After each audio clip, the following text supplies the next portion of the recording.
Believe in the power of your dreams, for they are the compass guiding you through the darkest nights and the stormiest seas. In the face of adversity, stand tall like a mountain, unyielding and resolute. Remember, it is not the challenges we encounter that define us, but how we rise above them. Every setback is an opportunity for growth, every failure a lesson to be learned.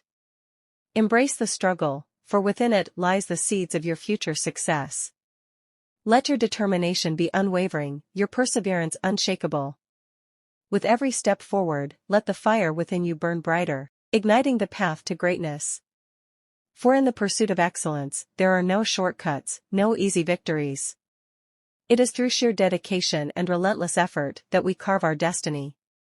So I say to you, my fellow warriors of life, let your courage be your armor, your passion your sword. Go forth with conviction, knowing that within you lies the power to conquer any obstacle, to achieve any dream.